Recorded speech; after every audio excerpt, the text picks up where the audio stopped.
ओम नमः शिवाय भक्तों। आइए शिव पुराण की भाव यात्रा जो विगत कुछ दिनों से चल रही है, बीच में काफ़ी व्यस्तता होने की वजह से आपके समक्ष उपस्थित न हो सका।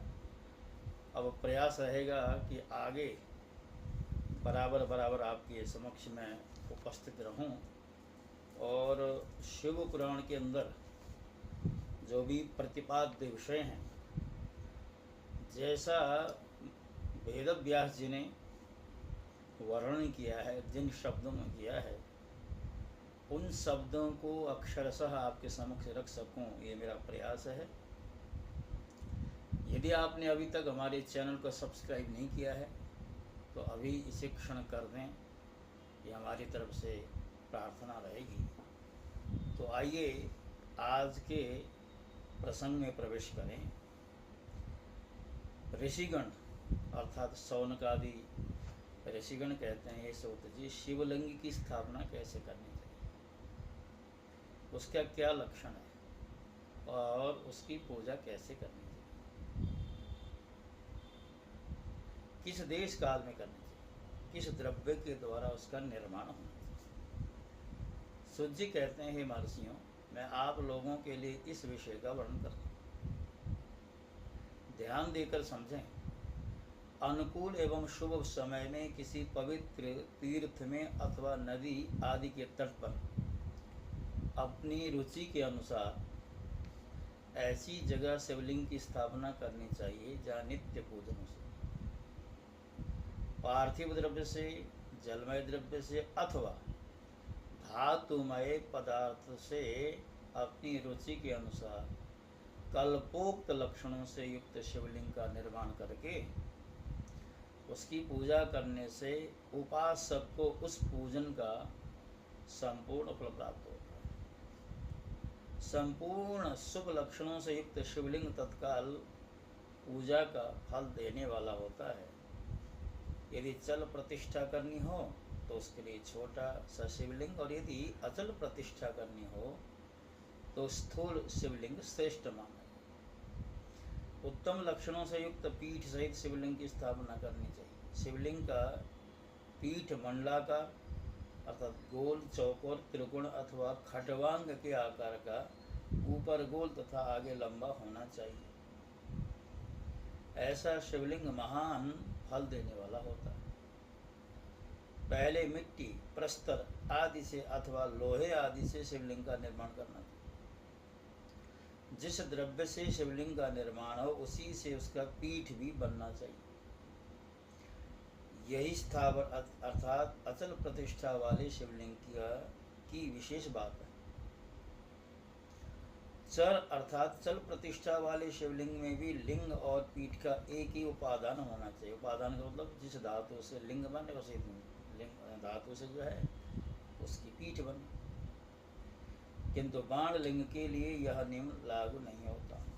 लिंग की लंबाई निर्माणकर्ता के 12 अंगुल के बराबर होनी चाहिए। ऐसा ही शिवलिंग उत्तम कहा गया है। इससे कम लंबाई हो तो फल में कमी आ सकती है, अधिक हो तो कोई दोष नहीं। चरलिंग में भी वैसा ही नियम है, उसकी लंबाई कम से कम कर्ता के 1 अंगुल के बराबर होनी चाहिए। पहले शिल्प शास्त्र के अनुसार एक विमान या देवालय बनवाए जो देवगणों की मूर्तियों से अलंकृत हो। उसका गर्भगृह बहुत ही सुंदर हो, सुदृढ़ हो, दर्पण के समान स्वच्छ हो। उसे 9 प्रकार के रत्नों से विभूषित किया गया हो। उसमें पूर्व और पश्चिम दिशा में 2 मुख्य द्वार हों। जहाँ शिवलिंग की स्थापना करनी हो उस स्थान के गर्त में नीलम, लाल रत्न, वैदुर्य, श्याम रत्न, मरकत, मोती, मूंगा, गोमेद और हीरा, इन 9 रत्नों को तथा अन्य महत्वपूर्ण द्रव्यों को वैदिक मंत्रों के साथ छोड़े। सद्योजात आदि 5 वैदिक मंत्रों द्वारा शिवलिंग का 5 स्थानों में क्रमशः पूजन करके अग्नि में भविष्य की अनेक आहुतियाँ दे और परिवार सहित मेरी पूजा करके गृह स्वरूप आचार्य को धन तथा भाई बंधुओं को अभिलषित वस्तुओं से संतुष्ट कर। याचकों को जड़ स्वर्ण गृह एवं भू संपत्ति तथा चेतन अर्थात गौ आदि वैभव प्रदान करे। स्थावर जंगम सभी जीवों को यत्न पूर्वक संतुष्ट करके एक गड्ढे में स्वर्ण तथा 9 प्रकार के रत्न भरकर सद्यो जाता सद्यो जातम प्रपद्यामि सद्यो जाता वै नमः, ये जो वैदिक मंत्र है इसका उच्चारण करके परम कल्याणकारी महादेव जी का ध्यान करें। तत्पश्चात नाद घोष युक्त महामंत्र ओंकार का उच्चारण करके उक्त गड्ढे में शिवलिंग की स्थापना करके उसे पीठ से संयुक्त करें। इस प्रकार पीठ युक्त लिंग की स्थापना करके उसे नित्य लेप अर्थात दीर्घकालिक टिके रहने वाली ले मसाले से जोड़कर स्थिर करें। इसी प्रकार वहाँ पंचाक्षर मंत्र से परम सुंदर कुबेर अर्थात मूर्ति की भी स्थापना करनी। सारांश यह है कि भूमि संस्कार आदि की सारी विधि जैसे लिंग प्रतिष्ठा के लिए कही गई है वैसी ही वेर अर्थात मूर्ति प्रतिष्ठा के लिए भी समझनी चाहिए। अंतर इतना ही है कि लिंग प्रतिष्ठा के लिए प्रणव मंत्र के उच्चारण का विधान है, परंतु वेर की प्रतिष्ठा पंचाक्षर मंत्र से करनी चाहिए। जहाँ लिंग की प्रतिष्ठा हुई है वहाँ ये उत्सव के लिए और बाहर सवारी निकालने आदि के निमित्त वेर अर्थात मूर्ति को रखना आवश्यक है। वेर को बाहर से भी लिया जा सकता है, उसे गुरुजनों से ग्रहण करें। बाह्य वेर वही लेने योग्य जो साधु पुरुषों द्वारा पूजित हो।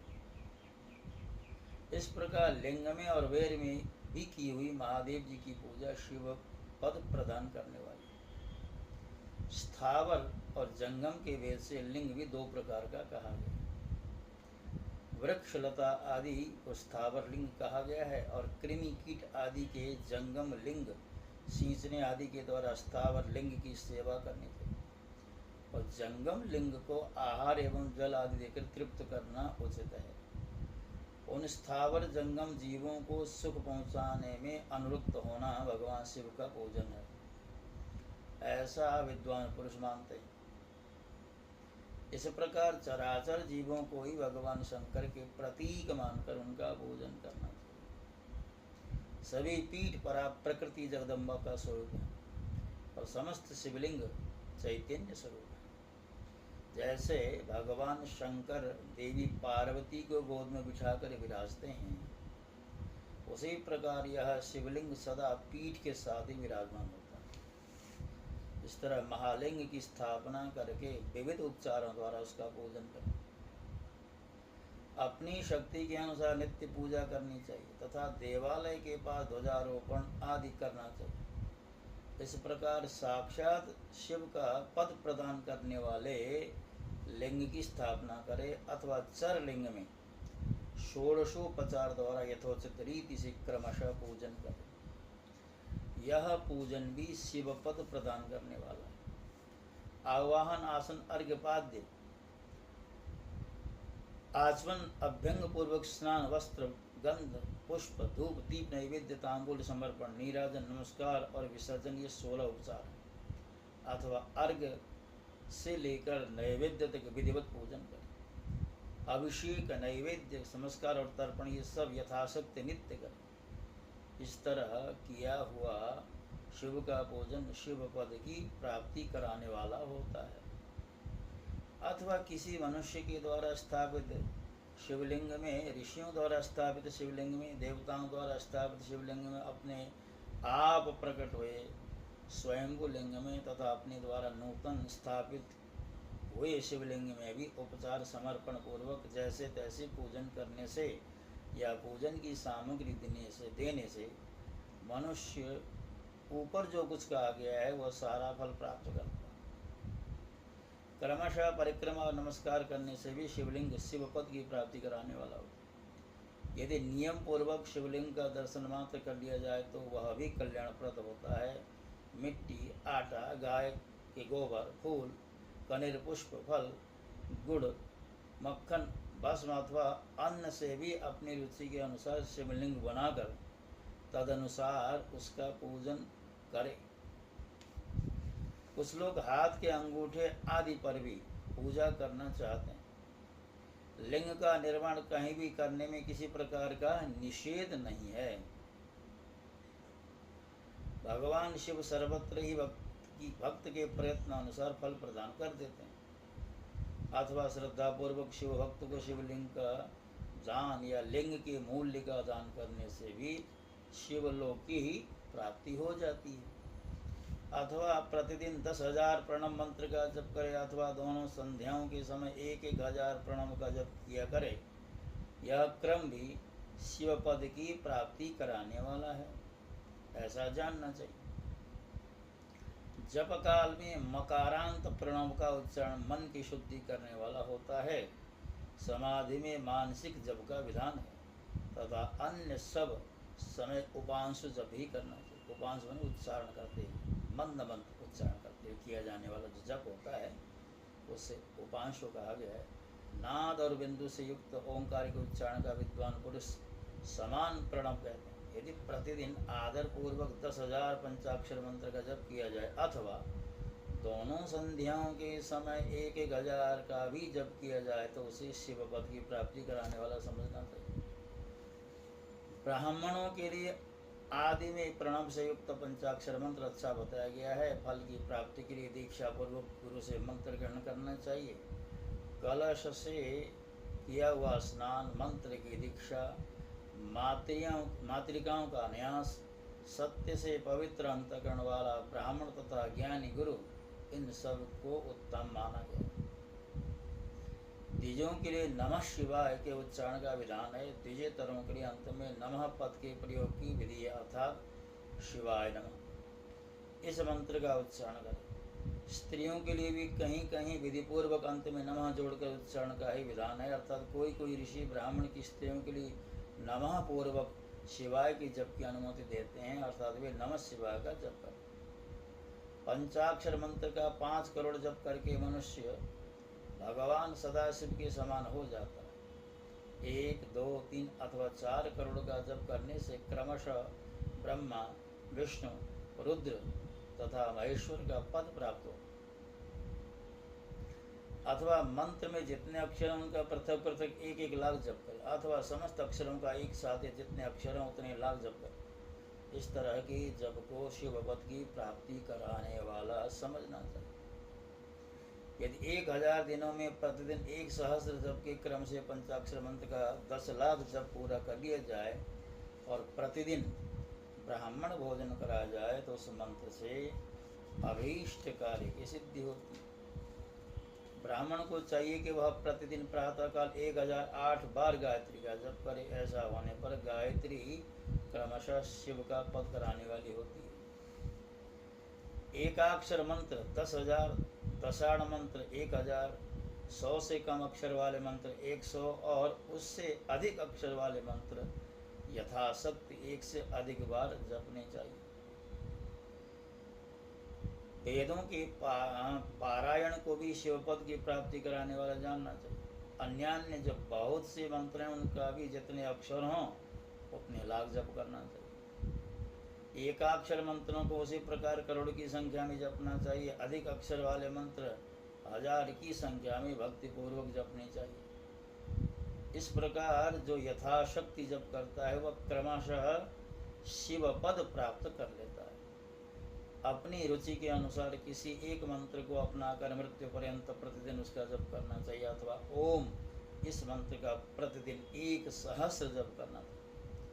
ऐसा करने पर भगवान शिव की आज्ञा से संपूर्ण मनोरथों की सिद्धि होती है। जो मनुष्य भगवान शिव के लिए फुलवाड़ी या बगीचे आदि लगाता है तथा शिव के सेवा कार्य के लिए मंदिर में झाड़ने बहारने आदि की व्यवस्था करता है, वह पुण्य कर्म को करके शिव पद प्राप्त कर लेता है। भगवान शिव के जो काशी आदि क्षेत्र हैं उनमें भक्तिपूर्वक नित्य निवास करे, वे जड़ चेतन सभी को भोग और मोक्ष देने वाले होते हैं। अतः विद्वान पुरुष को भगवान शिव के क्षेत्र में मृत्यु पर्यंत निवास करना चाहिए।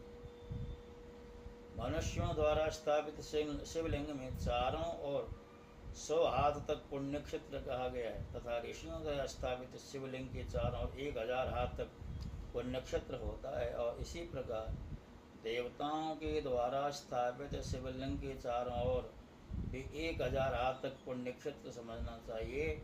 स्वयंभू लिंग के चारों ओर तो 1000 धनुष अर्थात 4000 हाथ तक पुण्य क्षेत्र माना जाता है। पुण्य क्षेत्र में स्थित बावड़ी, कुआं और पोखरे आदि को शिव गंगा समझना चाहिए। भगवान शिव का ऐसा ही वचन है।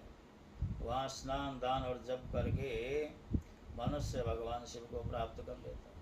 अतः मृत्यु पर्यंत शिव को के क्षेत्र का आश्रय लेकर रहना। जो शिव के क्षेत्र में अपने किसी मृत संबंधी का दाह, दशा, मासिक श्राद्ध, सपिंडीकरण अथवा वार्षिक श्राद्ध करता है, अथवा कभी भी शिव के क्षेत्र में अपने पितरों को पिंड देता है, वह तत्काल पापों से मुक्त हो जाता है और अंत में शिव पद प्राप्त कर लेता है। अथवा शिव के क्षेत्र में 7, 5, 3 या एक ही रात निवास कर ले, ऐसा करने से भी क्रमशः शिव पद की प्राप्ति हो जाती है। लोक में अपने अपने वर्ण के अनुसार सदाचार का पालन करने से भी मनुष्य शिव पद को प्राप्त कर लेता है।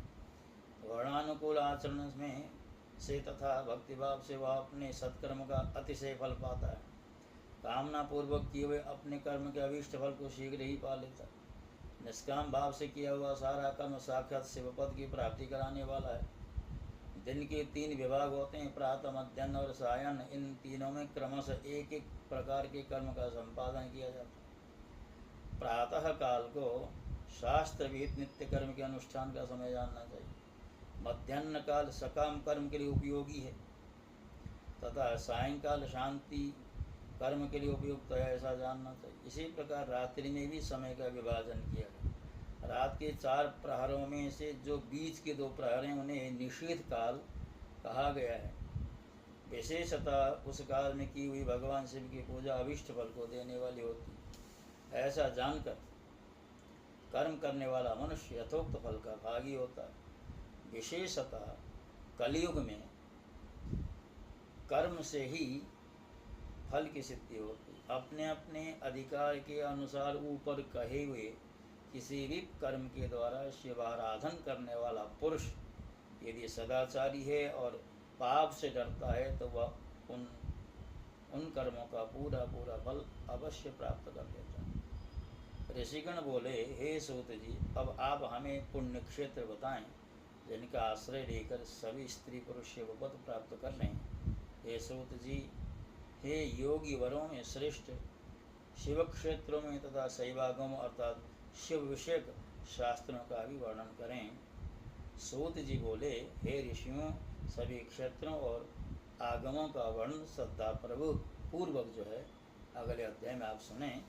तो आज का अध्याय जिसमें 69 श्लोक हैं, तो अध्याय लंबा है तो आज की जो श्रृंखला वो भी लंबी बन गई। तो जैसा कि आप जानते हैं अध्याय के क्रम से हम श्रृंखला तैयार करके आपके समक्ष प्रस्तुत करते हैं। यदि आपको हमारा प्रयास अच्छा लग रहा है तो हमें प्रोत्साहित अवश्य करें। ओम नमः शिवाय। इन्हीं शब्दों के साथ साथ आपसे विदा होता हूँ। ओम नमो